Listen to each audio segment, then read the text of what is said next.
Hey, good morning out there. Can you guys hear me? Yeah. Good. Did you hear? Did you decipher all of that sound?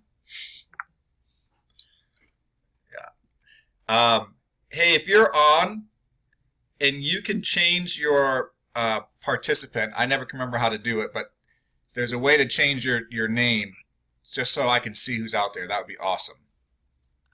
Like I see Leela, Kristen, Abigail, but there's a bunch more on there. There you go. I can't see you though. This Um, is Amber Dalton, and I'm calling in on the phone. Amber, you're on the phone. Yes. Hi, Amber. Audrey. Audrey's on the phone. Hey, Audrey. Hello. Christian's on the phone. Is that Chris Sorry, this is Shingash in Tennessee. I'm also on the phone. on the phone? Yeah. Okay.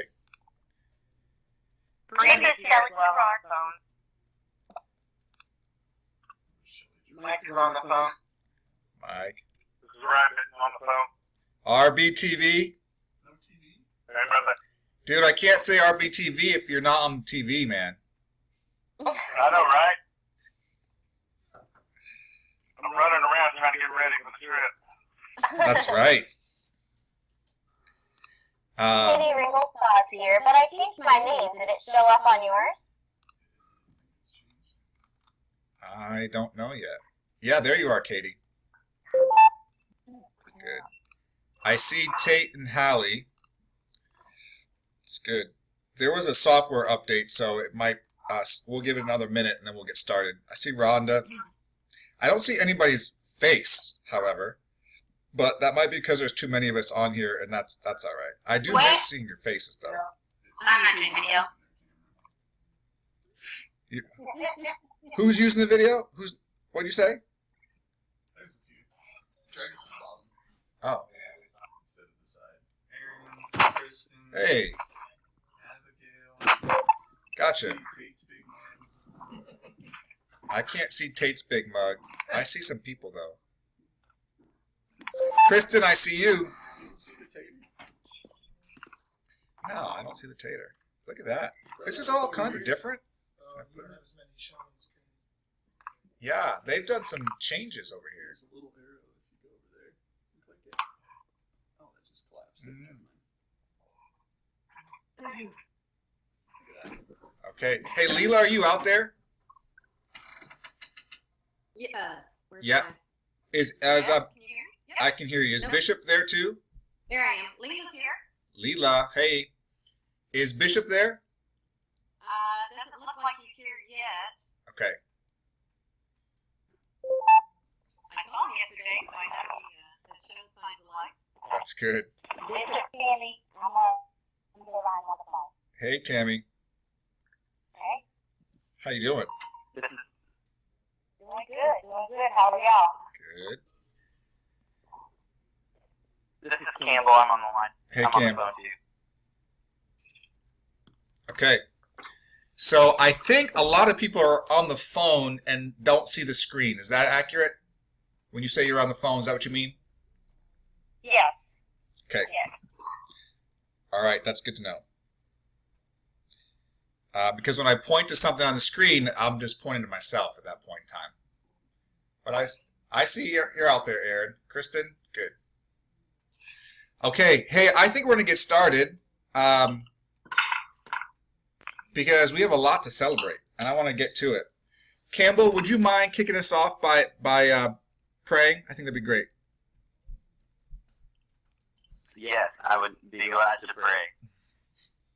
Sweet Jesus, we just love you. We thank you. We celebrate all that you've done, the 5,000 plus kids impacted through CarePortal and all these states. And more so, God, we celebrate the church being activated and unlocked and awakened in the space to transform everything.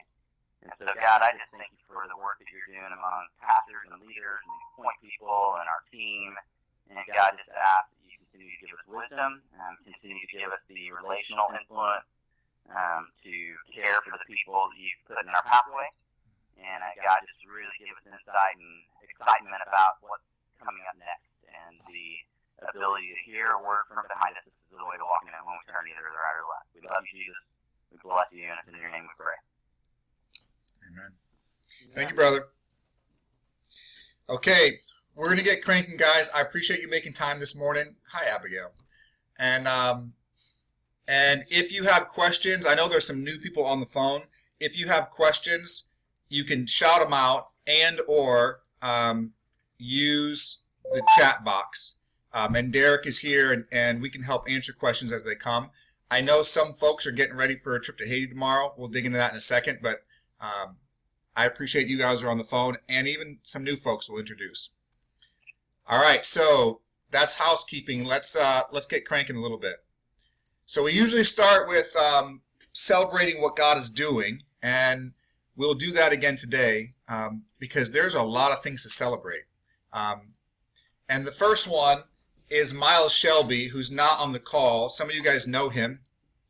He joined the team maybe 8 months ago-ish as a coordinator in Central Missouri, and has just been plugging away and plugging away and plugging away. And God has provided, just like we do everywhere. We need to make sure we've got feet funding and favor in place before we launch a new region officially and get somebody on the team. But that's happened, and Miles has joined as the newest regional manager for Central Missouri as of Monday. So we're pretty stoked about that. I'm glad he's on the team. And he's actually at a funeral this morning, so he's not on the call. But Miles, welcome. That's a big deal. The second thing is Texas 90 and 90. I don't know where Aaron is. Leela, do you want to speak to that a little bit about just kind of how that has wrapped up? Because I think we finished we're through that 90-day period, and the focus was how do we help a bunch of churches who've been enrolled over the last year or so but not activated get there. Texas being the very first state that we piloted in. This CarePortal kind of went crazy in Texas initially, and churches were getting enrolled all over the state, which was very hard to keep up with. So partnering with child welfare, some stuff has happened to try to reactivate or activate some of those churches. Leila, can you speak to how that wrapped up? I think that this is actually our final week, so I don't know the final numbers. I know we're over 90 churches. Okay.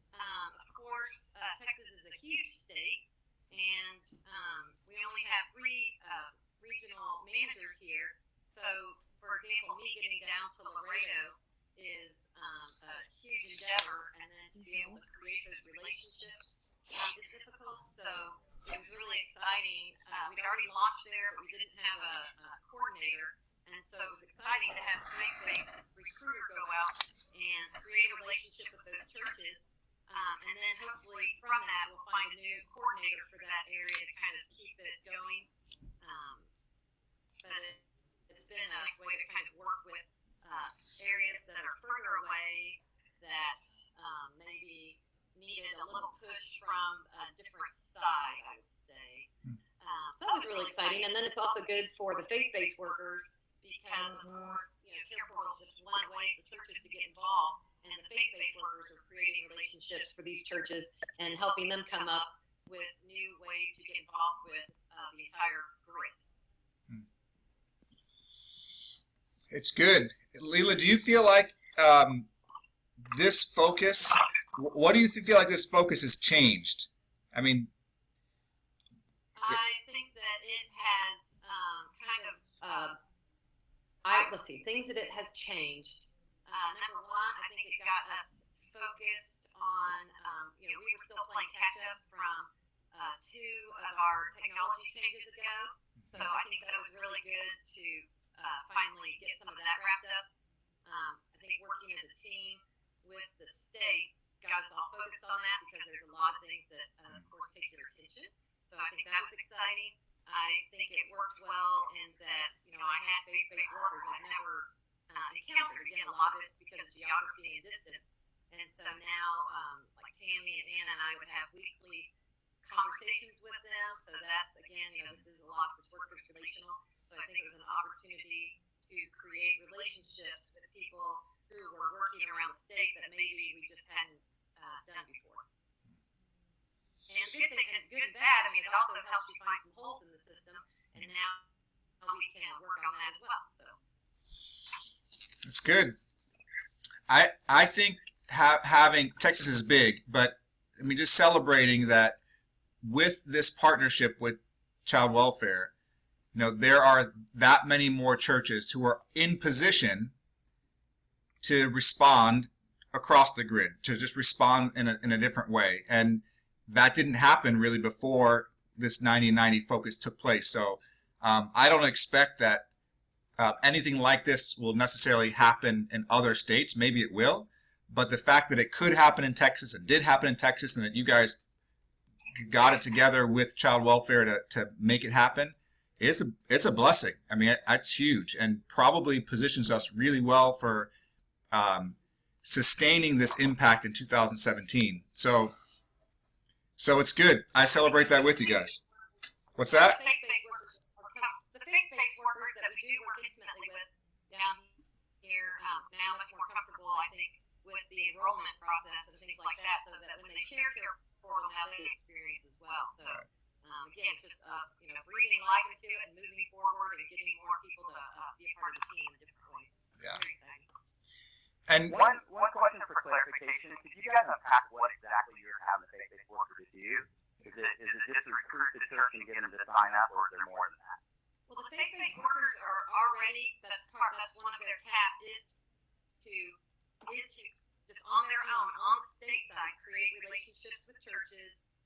That's kind of their job. They'll go to the fairs and do things. They'll help with, a lot of churches, especially before CarePortal may have done like adopt a caseworker. So they've got their own little suitcase of opportunities for churches to get involved in, and because of the relationship that Bishop and Audrey have with the state, CarePortal ended up being one of those things in their suitcase, and this just kind of was the forefront of what they were going to go and push and kind of help it, because I think even we had a great meeting yesterday that I did with the faith-based people, and again, everything is going to kind of be based on CarePortal, and then all the different opportunities will come to our community meetings. And so for the most part, the faith-based workers are going to be pushing all the different opportunities and sharing those with churches. So this was just kind of nice because it was 90 days to focus on one of the things in that luggage backpack, whatever, I keep forgetting which metaphor I'm using. So this was kind of the pushing. So yeah, if they had a previous relationship with a church, they would physically go to that church or call that church and say, hey, let me explain CarePortal to you, and let me help you through the enrollment process, and this is going to be the active community that's going on, and let me encourage you to be a part of this active community. So, I mean, very, very much involved, just like a volunteer coordinator would be. But, now we need to make sure that we kind of keep our roles defined. So we will have to back up and run roles just to make sure we all know where we are. But it was nice for that 9 push. yeah, I'll just put a bow on the end of that. Not every state, and I don't actually know of very many, that have employees of child welfare, of the government, whose job it is to specifically engage the church. That's their job. It's an awesome thing. It does create some challenges trying to figure out where are the role definitions, where's the boundaries, and how do we do this together well, and how does this not become a government thing? We know that can't happen, but there's just tension in that process, because there are only 3 regional managers in the whole state of Texas, and hundreds of churches. I'm not even sure the number now, and Texas is humongous, and so it's hard to keep up with the possibilities there, and you've got these faith-based employees who are looking for a tangible way for them to engage the church, and so they've got bandwidth, and they're in a spot where they can help. So it's not perfect, but the best alignment, to answer your question, Chris, that I've processed so far is that they would kind of serve as volunteer coordinators, that we would think about them in that capacity, and allow them to help and partner with them in those ways to get communities going. Their geography is pretty big, so there's 11 faith-based workers in the state of Texas, so that's a huge geography for each of them. So they can't be a coordinator long-term, but they certainly could serve in that capacity as we went through this thing, and maybe a bit further. So we'll figure it out. I guess that what I'm saying for everybody else in other states is I don't know if there's an equivalent, but if there is such a thing as a community-based or faith-based staff, we could learn some things from Texas about engaging them and working with them in some way. Okay, I'm going to move to the next thing. This Haiti trip tomorrow is a big deal. We've been talking about this possibility for some time. How do we actually get the CarePortal team in the country, the U.S., to have opportunities to engage churches within their regions that might have a desire to do some work internationally, that might have a desire to care for the orphan in Jerusalem, Judea, Samaria, and the ends of the earth, right? How do we engage them? How do we actually give them some vision, maybe, for what it looks like in Haiti, as an example, for a local church to care for local kids and families in crisis? And how do we expose them to the overarching ministry, like the whole thing, all the pieces of this circuit that is the Global Orphan Project? So I'm excited this trip is happening. There are 4 different regional managers, Abby, Sue, RB, and Katie, that are going. And I don't know the total number of people. Ryan, do you know how many people are going on this trip?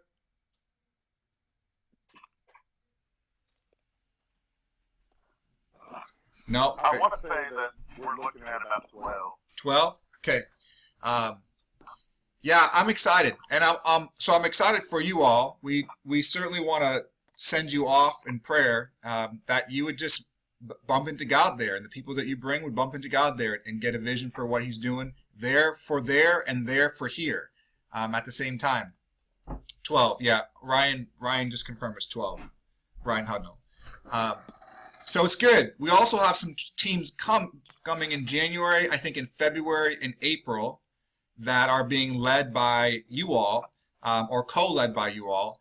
And so my encouragement is, if you're a regional manager and you are interested in putting a team together from your region or a combination of regions, that you can go on this trip for free. Like we want you to do that, and bring together 6 or 8 or 10 or 12 people from your community that are pastors and point people and coordinators that want to go on the trip.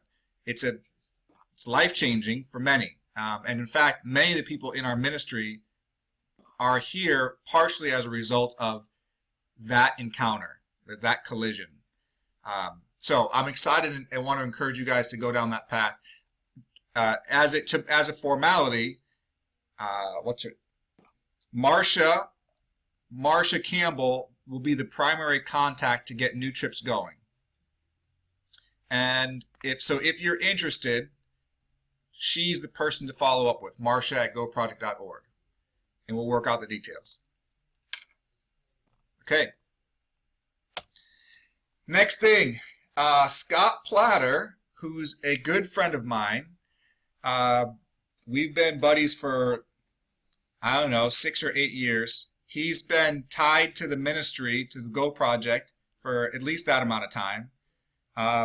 And has recently left being an executive at Sprint back in January, and has been trying to be obedient to the Lord and shaping his life and looking for what he's supposed to do next. And about 3 weeks ago or so, we had a conversation about what that might look like here. As you guys have heard from me in the past, recently especially, I'm acknowledging that I'm becoming a bottleneck, that the CarePortal growth, too much comes my way, and if I get out of the way, meaning there's more help, then we could expand and grow at a different capacity, and even go deeper at a different capacity. So I'm really excited. Scott's in the room with us here. Might want to have him say hi for a second. He's hanging out on this call. He'll be hanging out with us a little bit in November, just kind of learning. But Scott will officially join the team November 28th. I'll get my mug out of the way, and you want to say, Scott?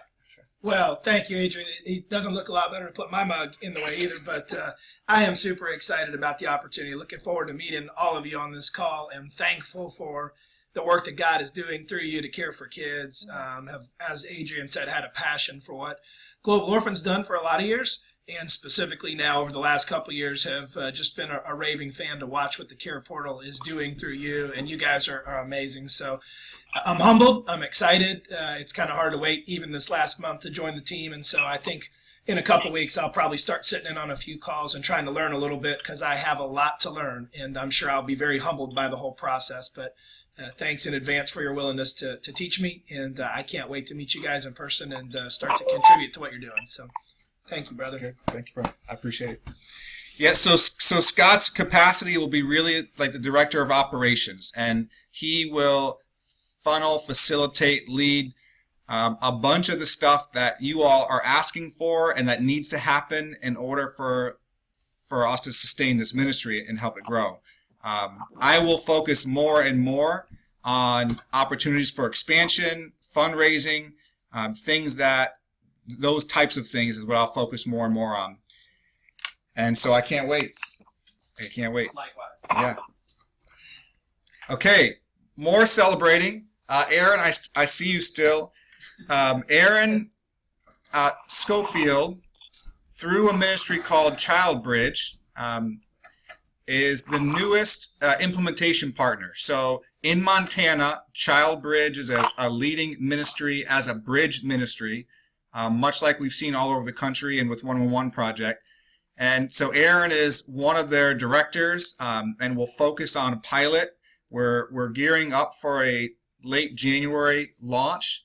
And so I just want to say welcome. So for some context before Aaron speaks, what Chris Campbell and his team in Oklahoma have done through the 111 Project and the partnership we have there has been absolutely amazing. Has blown my mind to what's possible when we focus less on our flag or our banner and more on what could God do here if we work together and collaborate. And it's opened my mind and my heart to this kind of thing happening all over the country. And there are many ministries in the middle space that are expressing interest in doing something like what 111 has done. So I appreciate Chris and that ministry going first. And now this is the second, actually the third, because Beautiful Redemption in Colorado was second, and you guys met them last month. But Child Bridge is third. And Aaron, if you could introduce yourself and kind of speak to where you guys are at, that would be awesome. All right. Well, can you hear me? Or? Yeah, probably speak loud though. All right. Well, again, my name's Aaron Schofield. I'm the community director in the Northwest Montana region, around Kalispell area. And what we try to do is just find and support foster adopted families. And we work really closely with the state and with the local churches. And Adrian shared, we kind of bridge a gap between those two sectors of the society. And this came around back in June. We started talking with July, August probably. We started talking with Adrian about launching it here. And we were hoping to find about 10 churches in the 5 county. In one brief meeting out of 10 churches we shared it with, we had 11 say they want to sign up for it. And there are a number of other churches around the area that will be very eager to sign up as well. Our state department is very excited to get this launched. As soon as we sat down with them, they were already saying, if this was implemented last week, we could have been meeting needs. The school districts are jumping all over it, wishing that they could be joining. So many people are ready to have it launched. So we're excited here, and we'll be down in November in Kansas City. Right on. Welcome, Aaron. We are excited. I'm not super excited to go to Montana in December, but but Derek is excited to go to Montana in December, so it's good. Right on. So still celebrating a little bit here and just kind of casting it out. There is a ministry in Tennessee, much like 111 Project, and in Central Florida, much like actually a offshoot of 111 Project, that are close to doing the same thing. And I think both Jen and Abby, are you guys both on the call? Amber? Jen is, yes. Yes. Amber, I'm on the call. Darren and Missy are sitting here with you, but they can't hear. We actually got done. Just finished up a meeting with a pastor, so we're eating lunch. Okay. So I invited them into the call today just to kind of get a feel of what we're doing here and what's going on across the country. And I'm excited for both of your ministries for us to help your ministries do what you have a passion to do. So the next couple months things will unfold more specifically, but we're getting close. We're getting really close. Adrian, what part of Central Florida? We are in like Polk County, Highlands, Hardy County, so it truly is right in Central Florida. Great, thank you. You're welcome. That's good. And Jen is in Nashville. That's where home base is. Okay, so Chris alluded to this a minute ago, but we crossed over 5,000 kids impacted. I'm going to put this on the screen on Monday. Yeah, so it's definitely a big deal. We celebrate that. As Chris said in his prayer, it isn't us impacting the kids. Our focus is on the church, and it's us helping the church do what the church is meant to do. So we celebrate on their behalf. But I also say that there's a lot of hard work that you all are doing, and it matters. I mean, it absolutely matters. You should be encouraged. You should be, you should feel a sense of this is God's will because it's bearing fruit. And who knows what happens if we don't exist? But I know that us existing is impacting children and families and churches to grow closer to Jesus and actually live out the gospel. So I'm geeked about that. And to look on the screen here, I'm showing, it was 5,001 kids impacted on Monday, and as of today, it's 5,051. And if it's easy to just think about numbers and say they're numbers, but let me just say that those 50 children who child welfare has said the church impacted, those are 50 kids, like real human beings. And they matter, and the crisis they're in matters, and the fact that the church is helping them matters. And so when we look at these numbers, sometimes it's easy to either just be like, oh, that's a cool number, or be numb to it. Each one of those children is actually a person who you're helping the church help. And I'm saying thank you, and that is always, always worth celebrating.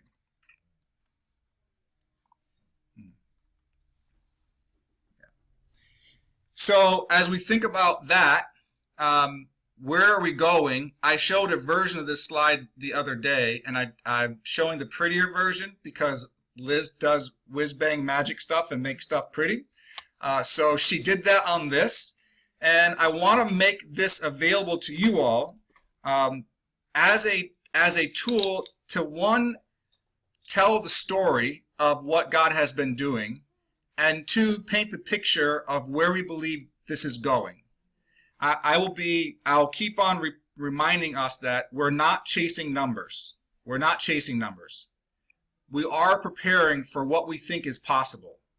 And so when we think about what would it look like in the course of the next 2 years for these 5,000 kids impacted to become 50,000 kids impacted, well, we have to prepare for that. We have to put ourselves in a position where we actually could handle that capacity, and we have the team in place. And so that's what we're working on. We're working on that, and you guys are part of that vision. And what that will ultimately mean is there will be 3,000 more churches engaged in order to impact these 50,000 kids. And that is where our work is, right? So if we focus on engaging the local church and training them and getting those leaders prepared and taking the real-time opportunity to actually a real-time engagement, that matters. And I'm casting this vision again and again because you're part of this. And if you find place to use this to communicate, then do so. Do so. I think that's Sue. Okay. Yeah, Pauline, I just got through security. All right. Well, welcome.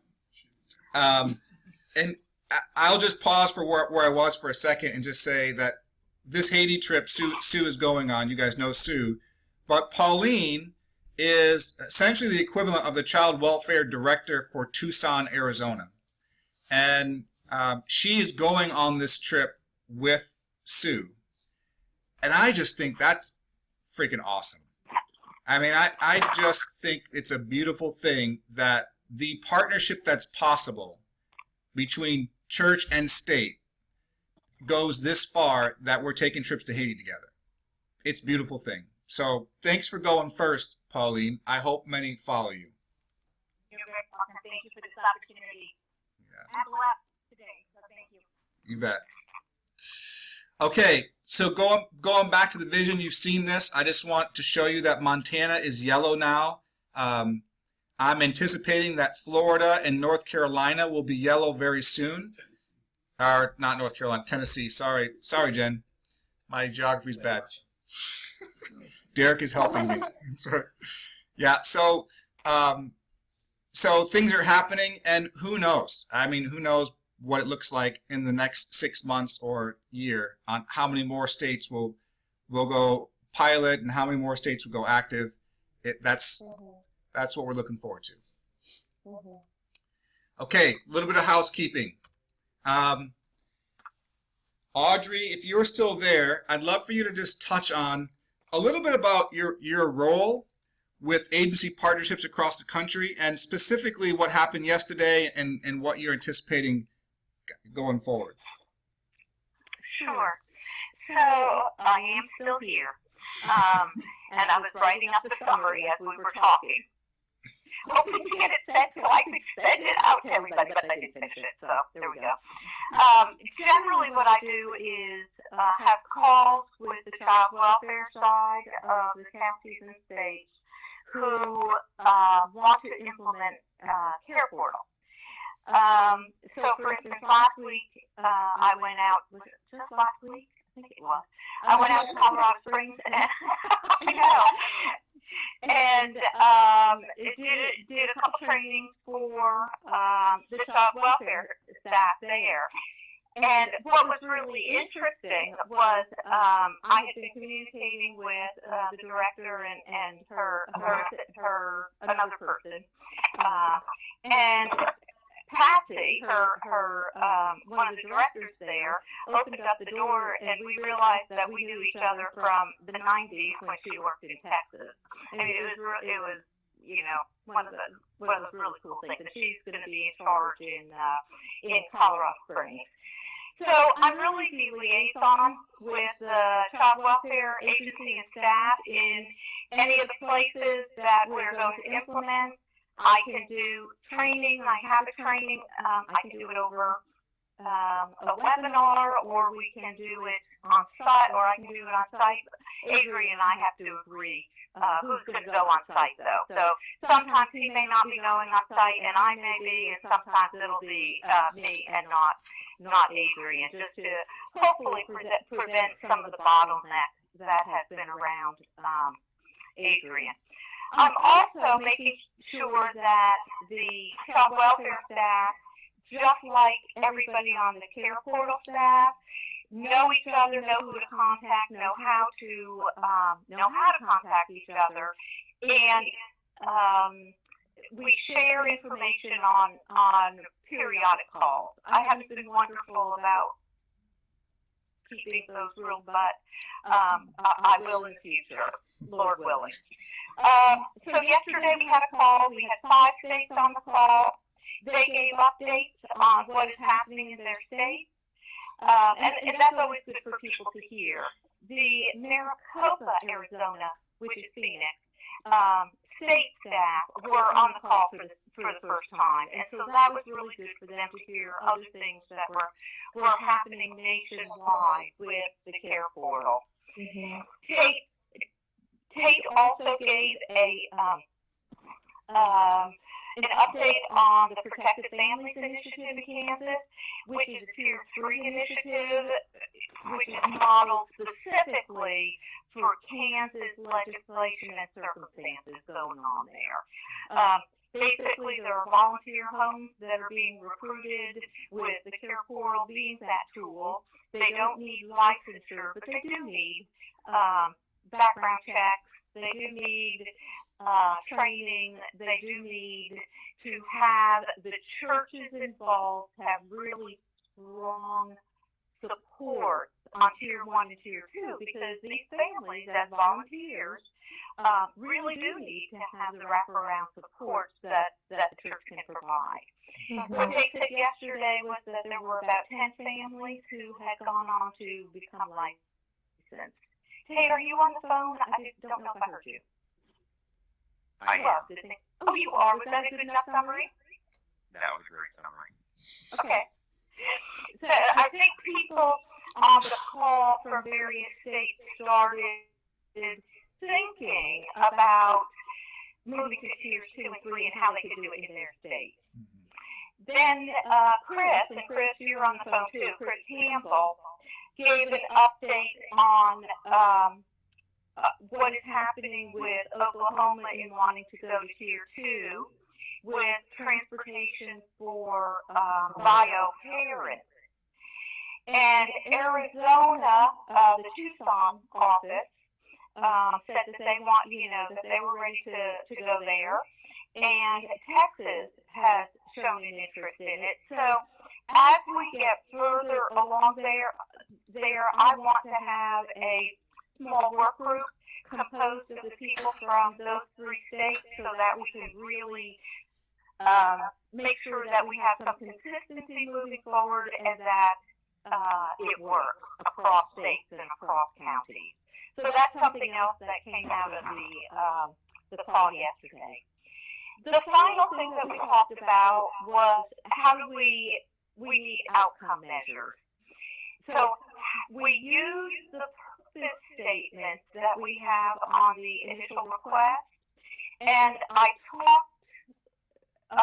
we talked through how are we using those statements as they're not being used consistently, and how should we measure them.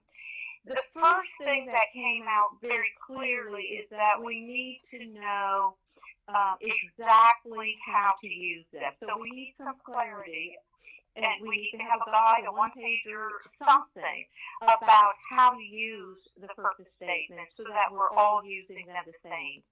So for instance, needed to keep a family together. Some people were using that as, well, this is the prevention, this is on the prevention part of the grid, and this is before the kids ever come into care, so you need to keep a bio family together. Some were using it for keeping siblings together.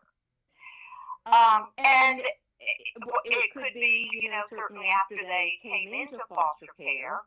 And it was also pointed out that we don't have a good place for putting needed to make a child placement as opposed to needed to preserve a child placement. So lots of good ideas came out. We certainly need to clarify how to use them. And Adrian, I just shut your ears here because I know you won't like this. We may need to change some of them. They also, a couple people said, and we also need some long-term studies on really developing the impact on family preservation, family reunification, length of stay of kids in foster care, length of finalization of adoption, those kinds of measures to really see what the long-term impact of CarePortal is. So after a year or 2 years or 3 years or whatever that CarePortal has been implemented in a specific county, it would be really helpful to know if the length of time to adoption is smaller, is shorter than it was prior to CarePortal going in, or rather, those children who used the CarePortal, who had requests met through the CarePortal, did they have a shorter time to adoption, or were they more likely to stay home? So my next step is to actually, I was intending to talk with Casey Family Programs because they have presence in virtually every state, and they're the largest nonprofit devoted to exclusively to child welfare work. They have a research and development division, and I know the people there. So I was going to call them. Chris Campbell just connected me to someone from Annie E. Casey, who is really interested in this as well. So Tom Howard, that is a different organization, but they're cousins. So my next step is to hope to get a national organization on board with helping with, what outcome measures should we have, what do we need to do to get there, and then hopefully they will either perform or show us, guide us toward universities who can do some evaluations based on the outcome measure. And I didn't tell all that to Adrian yesterday, did I, Adrian? Only snippets. Only snippets. Yeah. So, Chris, Tate, anything else to add? You two were on the phone, and I appreciated it. This is Mike Worley from Colorado. I just wanted to, Adrian, thank you for sending Audrey out here to do the training with Child Welfare Services. He was phenomenal, very clear, spoke their language, helped them be at peace with things. They still can't believe that the church is going to come alongside and help DHS. If any of you can get her to come out in person, it's a huge benefit. So Audrey does a fantastic job. Thank you, Mike. It was so nice to meet you. It was fun going to the church with you that night, too. So thank you and Katie. Oh, you're welcome. One other little thing that got brought up on the call yesterday, and Audrey, I don't know if you've got a definitive on this, but was requiring agency numbers, case numbers. Oh, All those thank case you. numbers are going to be presented differently, but just making that field required would maybe be a great step to helping us measure outcomes a little bit better because we have the case number. Thank you. And I think we do need to do that. I think that's a great idea. Thank you, Audrey. The thing that I'm hoping that everybody hears, and Mike, you just put the exclamation point on it, is that there are people who are experts. I mean, no one on our call, even if you combine everybody on our team, everybody's experience, nobody has more experience within child welfare combined than just Audrey does by herself. And I just think and she's an awesome asset to speak their language and make plain the things that can be complicated within child welfare, like the idea of working with the church. And I think it's fantastic. So I'm glad you're on the team. She will help you real time in the field and behind the scenes with the leaders from the agencies that you're connected to. That's where Audrey will be largely, and then working on getting some of these specifics nailed down, like if we're going to change our purpose statements, what should we change them to so that we don't have to change them again a year from now? Well, She can help us make those kinds of decisions. It's good. Thank you, Audrey. You're welcome. I'm going to keep clicking. The next topic is the church giving letters and follow-up. I just want you to know that those letters did go out. They went out a week ago or so. We did 2 follow-up emails, both kind of pointed at making sure pastors knew the letters were coming, making sure point people knew the letters were coming. We've started to see some giving cards be turned in. We've started to see some people giving, churches giving online. There might have been 10 or so altogether so far. I think it's a longer process, and I'm good with that. I just want you guys to know in the field that if you're getting questions or concerns or feedback about what was in the letters or the concept overall, please don't hesitate to ping Derek or I. We need to hear what's going on out there so that we can clarify language, provide more training, etc., etc. So I'm looking forward to your feedback. I haven't heard much. I've heard a little bit. Some I've heard is it's raised questions from churches to say, we don't really want to be part of this, which if that happens, that's okay. And some it's raised questions like, oh man, I'm so glad I know what the need is now, and so we can help. I think there's more of that than the other, but I don't know for sure until you tell us. So as you have conversations, please let us know. I will say that this pursuit of the church committing to a financial sustainability isn't going to go away. We're going to get better and better at communicating and better at facilitating the process for them to be able to give. So if you have feedback, that will help. But that's the direction that we're going. It's not a new information. I'm just saying we're finally at a position where we can probably get to an A- instead of being at a C in this area over the next 6 months or so. And that's my hope. Hey, Adrian, this is Hallie. Yes, Hallie. Just wanted to say thank you. The fundraising letters, I think, really are making a difference.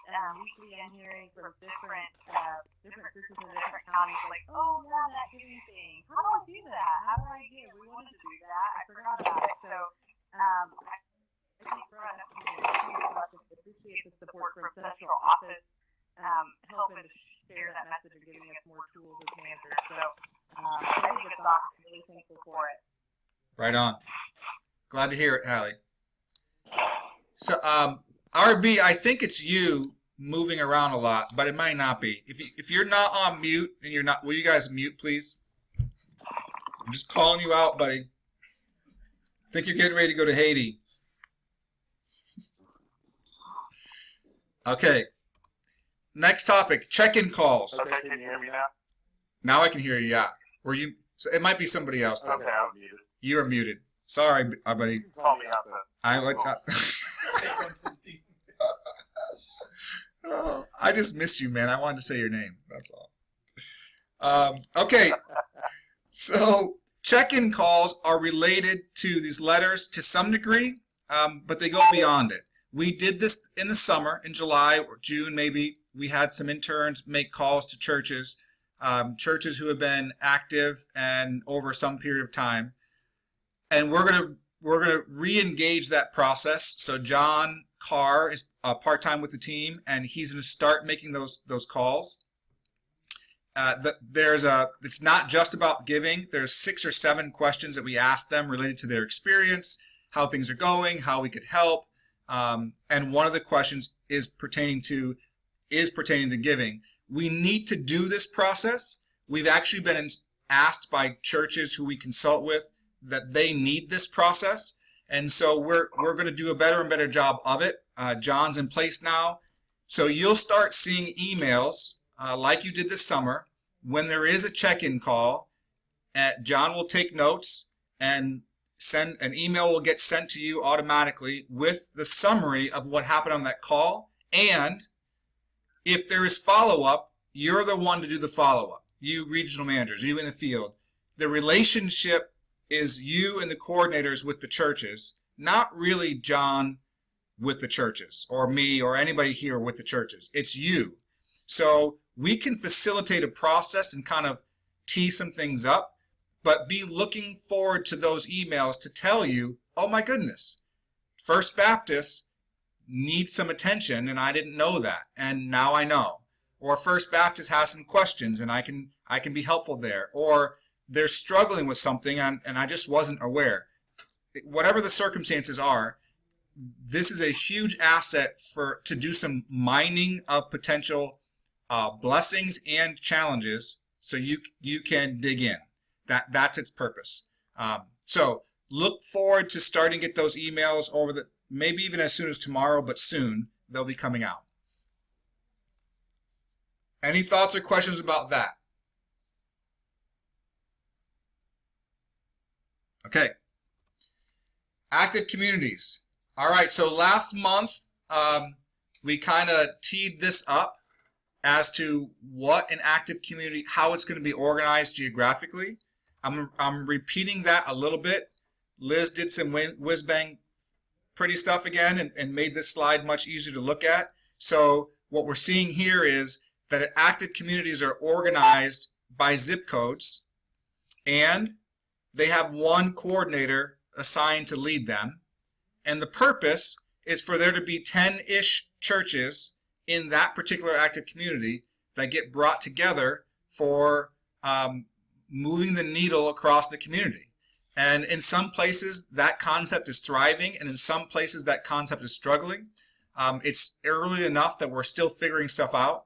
But what I need to stress to you all is, as a homework assignment, is that we need to clean up the back end so we can communicate effectively with these active communities. So for the new people especially, when a request goes out to a church, there is a button on that request that says you can engage your community if you can meet part of this need and you need other churches to come alongside of you. And it's a way for those churches to collaborate with each other on a particular request in a particular geography. But the only way for that to work is if we have it set up right in our system. So your homework assignment from last time was to get with Derek and basically clean that process up. Now I'm setting a deadline of November 3rd that all gets done. So if you haven't done it yet, it needs to happen by then. And what needs to happen is complete that spreadsheet that Derek sent you. It gives us all of the parameters for those active communities. And then schedule time to review it with Derek. So if he's got any questions or concerns, if there's any confusion, he can make sure it's cleaned up. And then with your coordinators, you can share with them access to their interface. So just like you guys have access, coordinators will have access, and they'll see not only the churches in their active community, but who the contacts are. Long term, they'll see when those churches have responded. They'll also see the churches in that geography that they have that are not enrolled CarePortal churches, and maybe facilitate the process to help them get there. So there's all kinds of access that those coordinators will have even right away. Down the road, the interface will give them a way to communicate with that active community about upcoming meetings and maybe what happened at the last active community meeting, invite people into it. There will be a calendar functionality to that as well.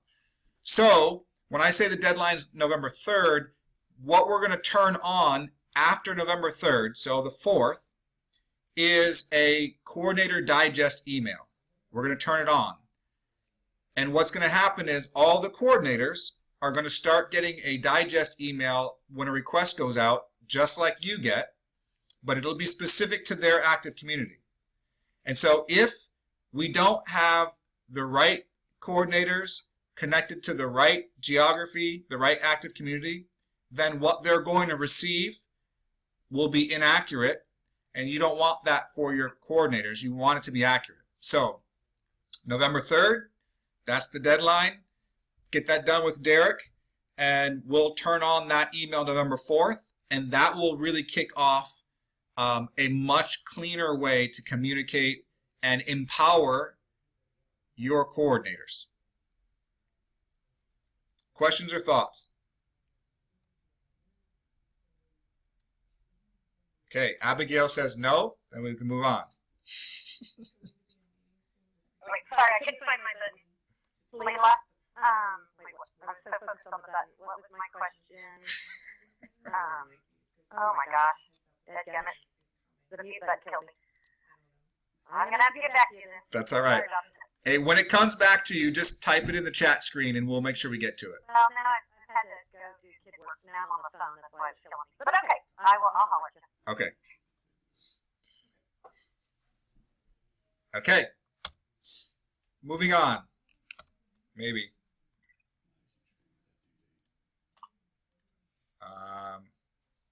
My computer's locked up. Can you all see me? Yeah. Huh. My slide is not advancing. Ah, there we go. Okay, fun stuff. What's new? We have improved the giving page. This is to jive with the letter that just went out and to jive with the language that we're using to describe the options for a church. So what I'm showing on the screen now is the new giving page. Personally, I don't love the peachish color back there, but we can fix that. But I do love the messaging, and I do love the simplicity for a church to know that they can become a catalyst church, which means that they're giving to help other churches that might not be able to give. We've given very specific language, very specific giving options for them. This is particularly important for larger churches that have the capacity to do more and just need to know exactly what we ask them to do. Well, that's on here now. There's the opportunity for the churches to know if they can give once or once a month or whatever. They can give an alternate amount. All of this language is super helpful to make it clear for a church to facilitate the process that they need to go through and understand what the ask is and what the need is. That matters in the church world for sure. So I want you to be aware that that's what it looks like, and be aware that we're going to be making the language when churches enroll, the language on the website, the language when they do their implementation process. All of that language will tie into this language in the near future. That's the path that we're on. Okay, giving page looks complicated. Thanks for the feedback, Tate or Hallie. Okay, can there be a field that allows people to specify which county they want to give in? I think that's to specify what county they are donating to. Yeah, so yes, there is. And when a church gives, it's automatically tied to that county. So for church giving, it goes there. Adrian, I'm sorry, it's Jenica. Yeah. I'm more talking about like when an individual gives. I've noticed they want to have a more specific field that says like Maricopa County, if you will, instead of just like writing it somewhere in the comments. It's not really for churches, more for like individuals.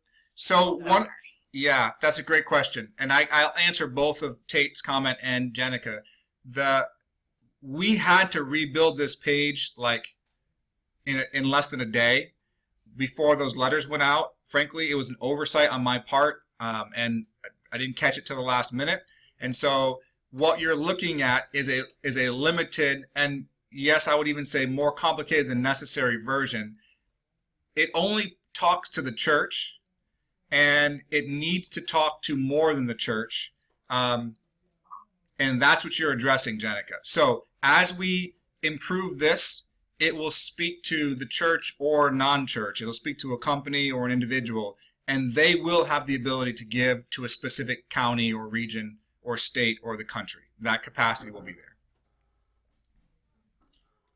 Helpful? Okay. Yes, so helpful. Thank you. You bet. And their question was, is there a place for seed donations? That's the same answer. We're not quite there yet. We just took this step forward, and the next step is cleaner and broader at the same time. And frankly, I don't quite have a vision for what that looks like, but I know that's where we need to go. Got it. Okay. Okay, next topic. Tier 2, provide a ride. Audrey touched on this a little bit, but Chris, if you could take it a step deeper and just kind of unpack what we're talking about here, because it's coming, and I just want people to be aware of it.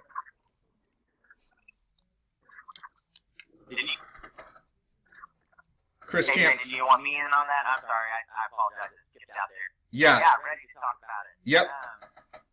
Yeah, so we're excited to see the church kind of step into Tier 2. I know Tate in Kansas has piloted this more, but we've had a lot of discussion in Oklahoma about it. And what I really want to just encourage everybody, there's excitement both from child welfare and from the local church on this. I think we have a lot of churches that want to engage CarePortal, but they're much more excited about relational engagement than they are financial physical needs. So we're excited about what that looks like. Just to kind of give some background, I think for those that aren't on the call or haven't been a part of this discussion, we do believe Tier 2 is going to require a whole nother set of training, maybe even a whole nother launch, and then also maybe even a whole nother activation process with churches that that are going to be a part of Tier 2 that maybe aren't a part of Tier 1, or churches that are a part of Tier 1 that also are a part of Tier 2. There's going to be some flexibility there of taking churches to this next level. And Adrian obviously can get into the technology a little bit more on that. But background-wise, the idea is there's so many different opportunities around Tier 2 that we can engage in, and each of those opportunities have some specific nuances to them to make them more difficult than others or easier than others. And so when we began doing these trainings in Oklahoma, and as I've talked to other child welfare in other states, one of the most significant Tier 2 areas that most states need help with is in Give a Ride. They have biological families that have transportation issues, and for those of you that participate in the poverty simulation in Kansas City, there probably were exposed to that also. That transportation is at the crux of a lot of these challenges for these families. And so whether that's in a metro area, where there is bus transportation available, or whether that's in a smaller rural area, most places transportation is needed. It's a huge blessing, but then also it's a great way for us to create relationship. When a biological family is being transported by a church member in the car for a period of time, that gives them a chance to connect and talk and learn about each other in a kind of a safe, neutral zone. And so we know that there's additional training that needs to be developed, and there's a little bit of gap that's there. But on a whole, the technology is being put in place and is pretty much ready to go to be able to facilitate something like Give a Ride. And I don't know if you're going to go into the details of how it specifically works, but on a whole, what we would be doing is not just recruiting a point person, but we would be giving an opportunity for a church to recruit lots of volunteers, because the volunteers or point people engaged at Tier 2 would actually be background checked. They would have some qualifications to them, and it's going to be something that we can expose broader church to, not just a 1 or 2 or 3 people at that church. I think that means time's up. I don't know. What was that? Other thoughts on that, Adrian, on the technology side? Do you want to get in the weeds there or not? No, I think that was a great overview. My hope is just what you just accomplished. We've got a lot of work to do, both on the technology side, on the partnership with child welfare, on exactly what this looks like, on how we engage the church, all those things. But we're getting there, and my hope is that we pilot this early first quarter with a couple of places, and sometime throughout next year, it becomes an option everywhere. That's when that community is ready. So that's what we're moving towards. I appreciate the update, Chris. I'll also say everybody in child welfare is excited about this possibility, because transportation is a huge need in the clients that they serve. So if we can figure out how to just start there with tier 2, doesn't need to be the end, but the beginning, it creates a platform where there's high probability of relationship development and actually serving children and families in crisis long term. It's good. Okay. And guys, what I would say to everybody on the call, one of the big needs that we have right now is some models for training in this space. And so what we need is some universal training that would apply across tier 2. And so if you guys are exposed to some nonprofits or some other partners that you just feel like have the best training in this space, please let us know about it, because that's probably one of our big hurdles that we're going to have to have. We know we need additional training that's more than what we're providing on tier 1, but we also know that we can't be the end-all resourcer of all scenarios and situations.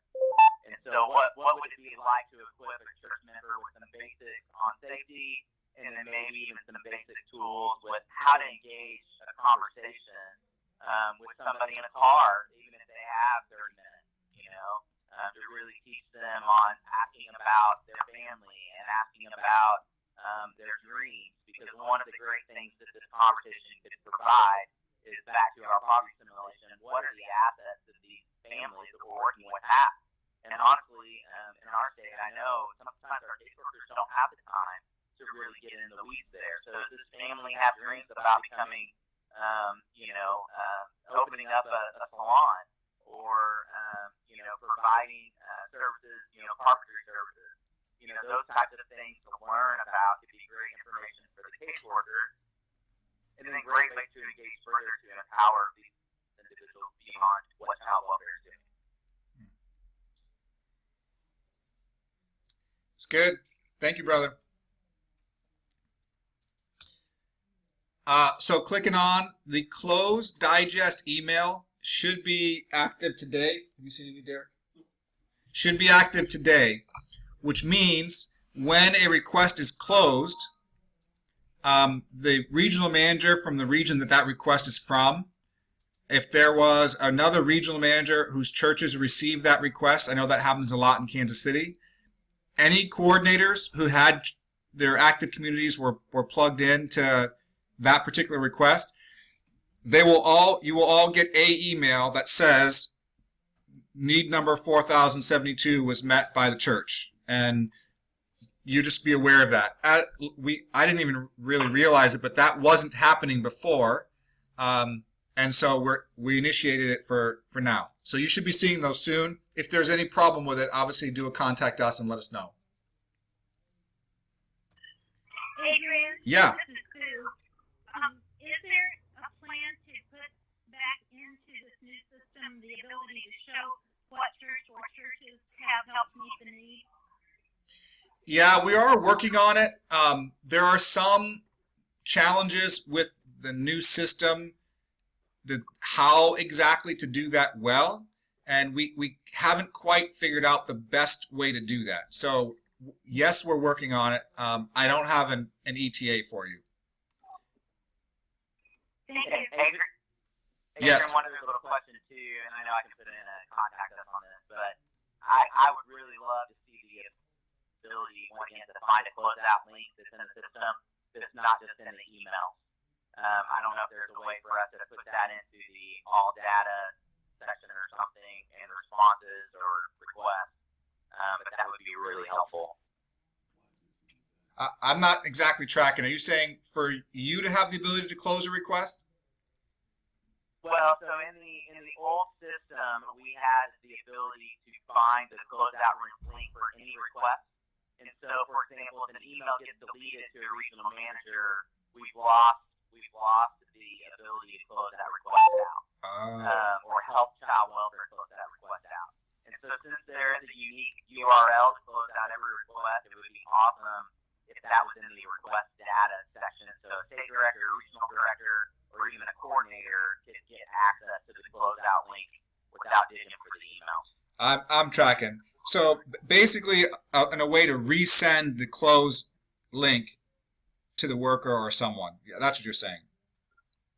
Yeah, either the ability to resend it or the ability to find it in the data field to be copied and pasted, Got it. pasted in a browser to go to the form. There's just so many times that a caseworker needs coaching on how to close it out, even if we've done training, instead of being able to take them to the link and work through that form together with them. Sometimes it's just hard to find that email. I gotcha. I know that makes a lot of sense. And closing out requests is something that we got to stay on top of because we don't want them to just build up open. So I hear you. We'll dig in. Okay, I'm going to move on for the sake of time. I'm trying to wrap us up by noon, and we're getting close. The coordinator digest email, we talked about this already, but that's waiting until November 4th. It's ready, but we're going to turn it on November 4th. The coordinator interface, it's there. Your coordinators can't get access to it until after you set up time with Derek, and then he puts passwords in for them. So that's all that they're waiting for is that process. COPE possibilities. Tate, I don't see your face anymore. Are you guys still on the call? I'm here. Yeah. Can you please talk through just briefly about what happened in Kansas City? We talked about that last month, but a recap, and then what happened this past week, where we're going here.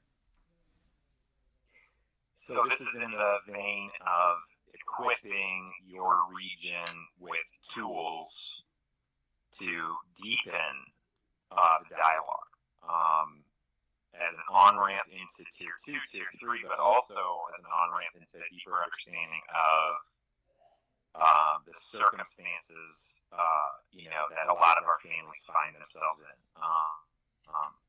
and that we find ourselves in different seasons of our life. So COPE is a mechanism, is a training that we are seeking to kind of implement. COPE was developed by a group out of Dayton, Ohio called Think Tank Incorporated. Think Tank Inc. You can go to their website and check it out. COPE is an acronym for the cost of poverty experience. So the cost of poverty experience, it is really simply this. It is a gathering of people.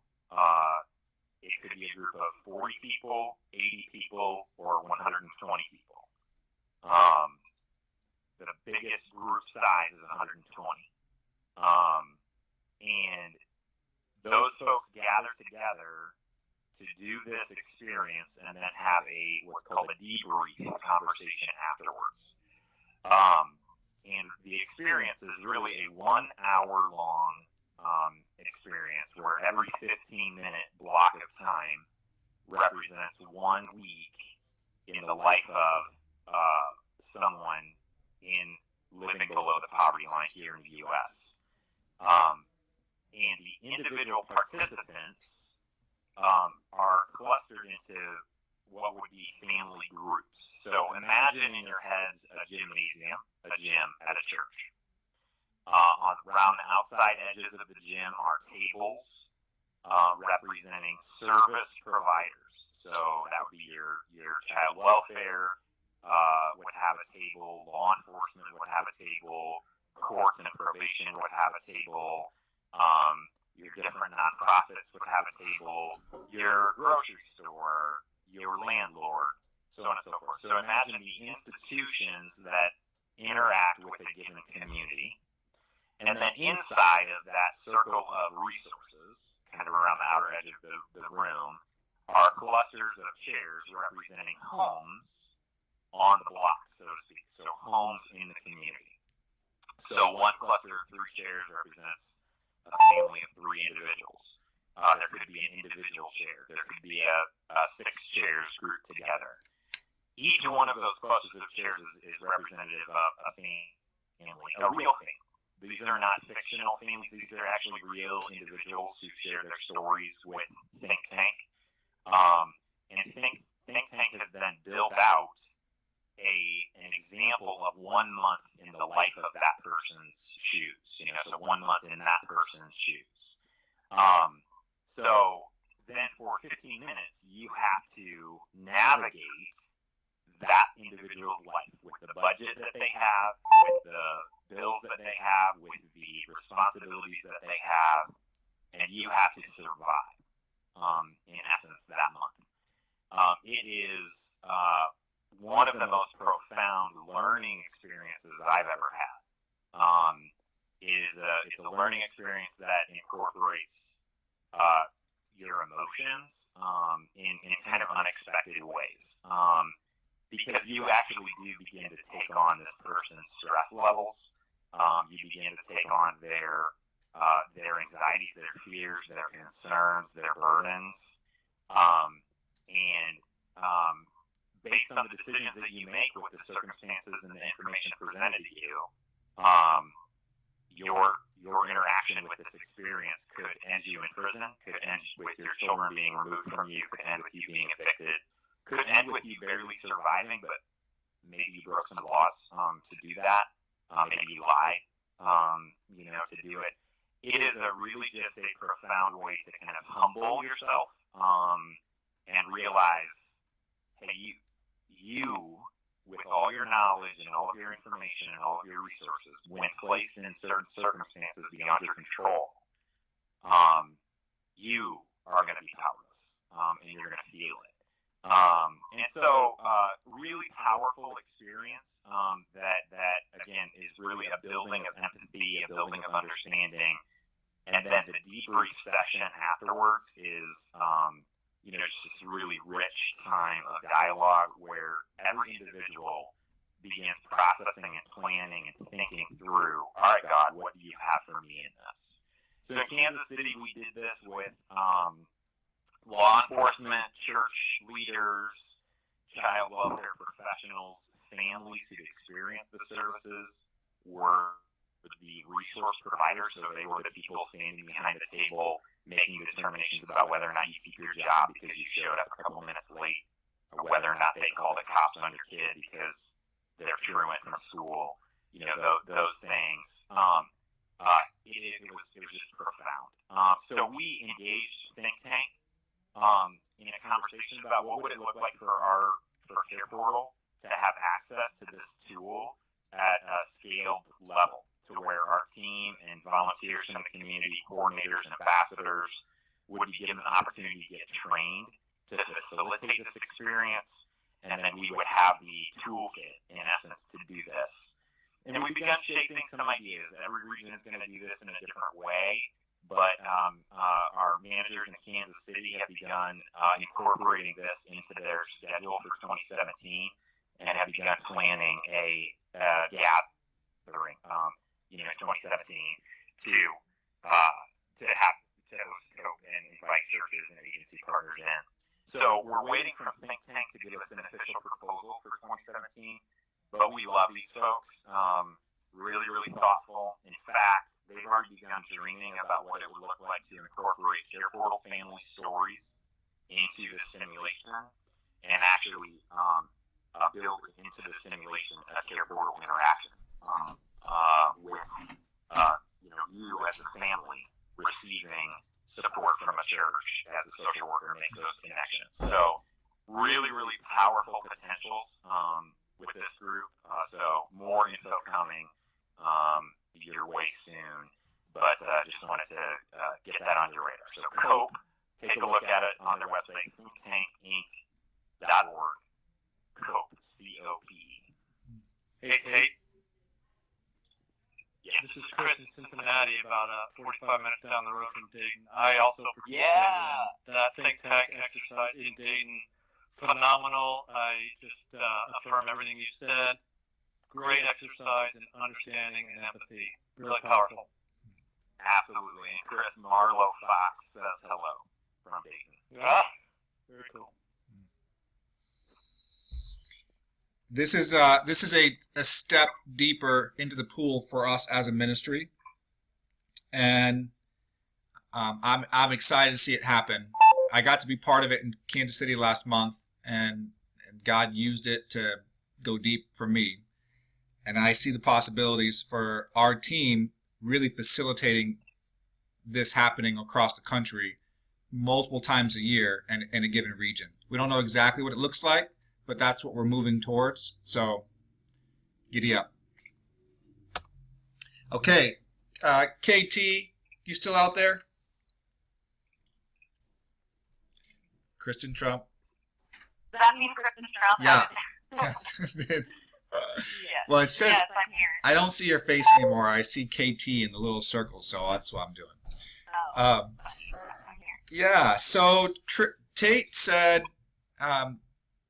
talk to me briefly about just some of the things that you're doing with church-to-church partnerships in your region. And if you could take a minute or two and just kind of share what that's looking like and some of the fruit, that would be awesome. Sure.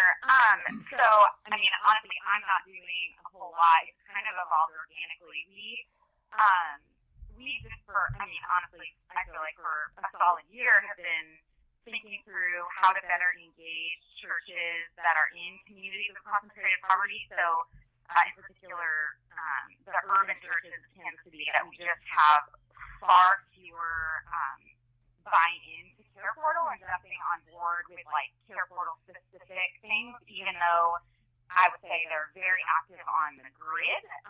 They can't really see how CarePortal could be something that is a positive network for them.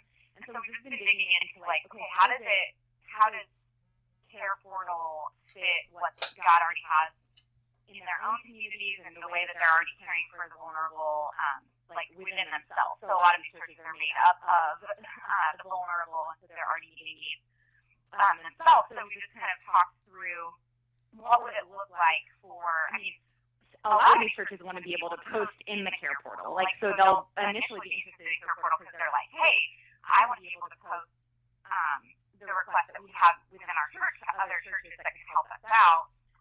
And obviously we don't do that. So we've just been digging into what could it look like for churches to partner together beyond county lines possibly, but within somewhat of the same community. Maybe the biblical example would be like the Samaria, the area that's near you but different from you.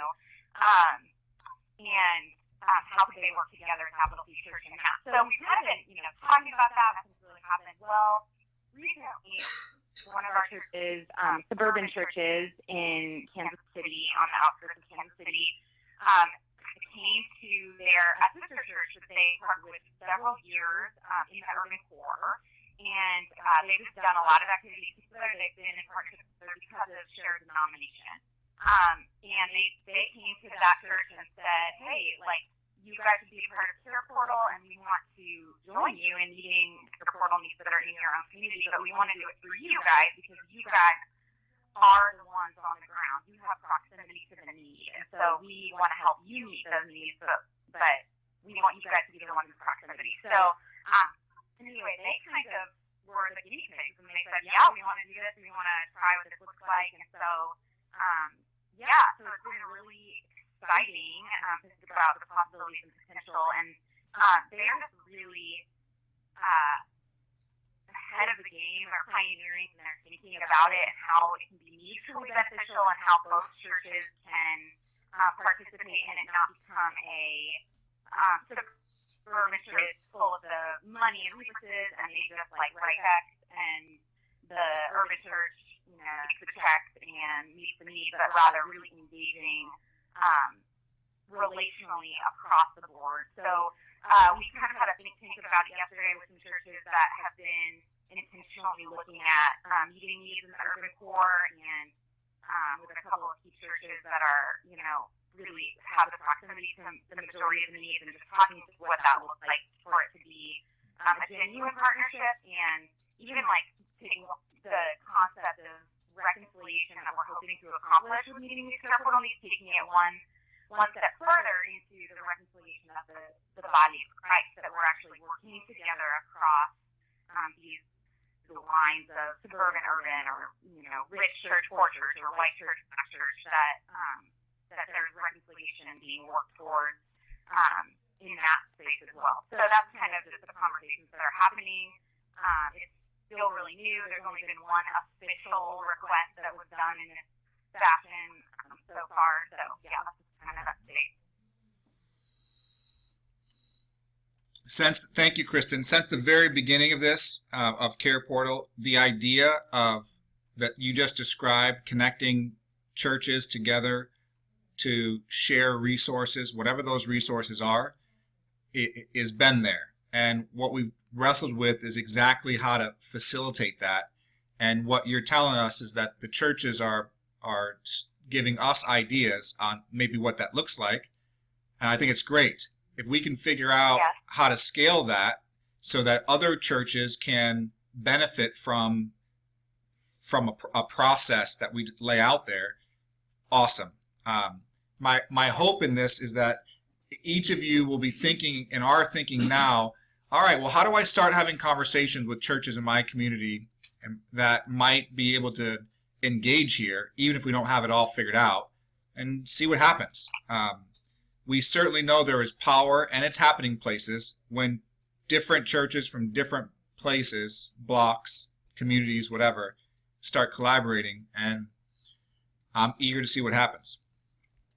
Yeah, and really quick too, just for those of us that are in areas where this would be really helpful and beneficial, there's a book that CCDA put out called Linking Arms, Linking Lives, and it's incredible about this concept of suburban-urban church partnerships, and has some really good insights. So I'll just throw that out there because it's been helpful to me to kind of shape my thinking around it, and how to network churches together with one another. So awesome, thank you.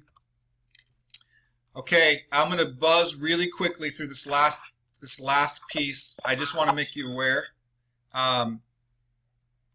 that a lot of people have given feedback that the homepage doesn't have an About Us section, or there's not an easy way to get to some key things like the primary video that we use. And the plan all along has been to have that added to the homepage. We just haven't gotten to it yet. And they're now at the bottom. This isn't the final stage, but on the homepage, there's a button, an image that shows, watch how CarePortal works. And there's an image to see open requests. And an image that says explore life-changing stories, which is basically a link to the blog and videos. And then an image about giving financially. And those images, those are key places we want to take people. And they need easy access to get to it, so that the homepage is the spot. I just want you to know that they're there, and use them, point people to them, etc. And all the links are working. The images might change some, but the links are live. Those are really helpful. Great job. Yeah, it's long overdue. Long overdue. Okay, my last thing is something I need feedback on, and that feedback is on the simple story. What is the simple story of CarePortal? What is it that we're doing, and what's the impact that it's having? That's that simple story we're moving toward. We need to get. And this image that's on the screen now, for those of you who can't see it, is the images that tie together a family in need that a child welfare worker knows about, who submits a request to CarePortal, that goes to churches, that ultimately leads to helping that family. Those images, you see them in the brochure, we see them other places, that connection is what we do.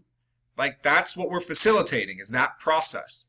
And the fruit of that is a lot of things. We're starting to measure some of them, like children impacted, but there's all kinds of things happening in the field, and we need to get good at describing in a simple way what happens when you unlock the church. Well, how do you unlock the church, and what happens when you unlock the church? And that's the essence of our ministry. So this slide is grabbing some of the things that we know are happening as impact. Children are impacted.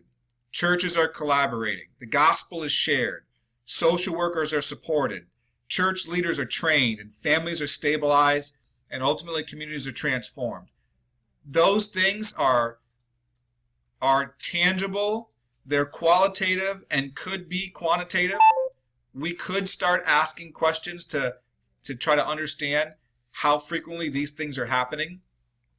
My point here, and the feedback I'm asking for, is that you would wrestle with this slide and understand its primary purpose of explaining what we do, how we do it, and what the fruit is.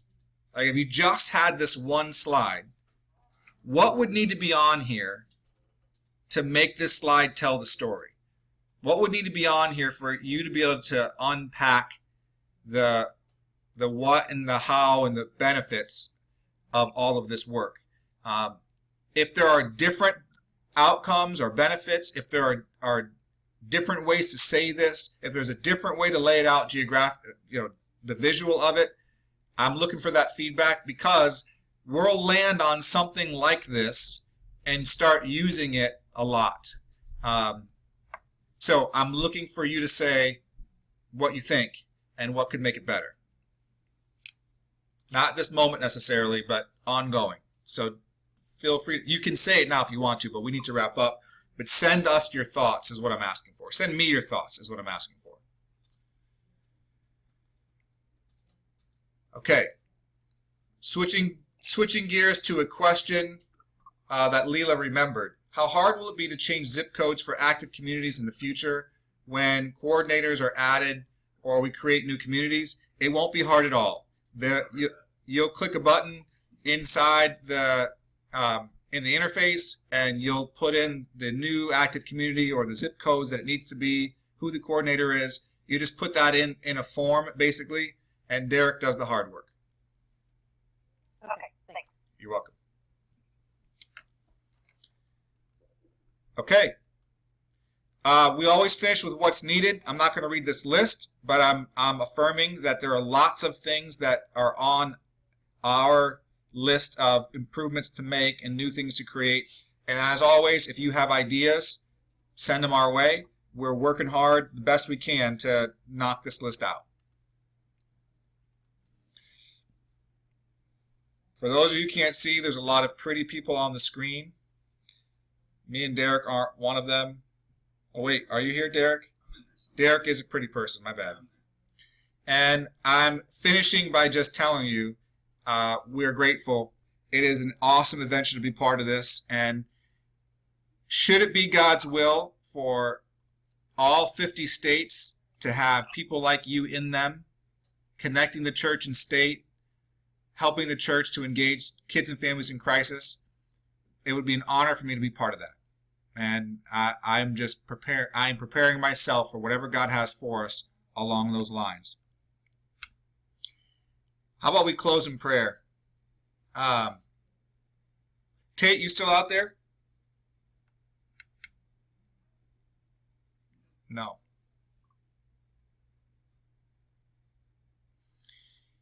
Aaron, I'm going to put you on the spot, brother. How about you close us in prayer? All right, no problem. Yeah. Dear Lord, we just thank you for today. Father, we do thank you for all the work that you're doing around the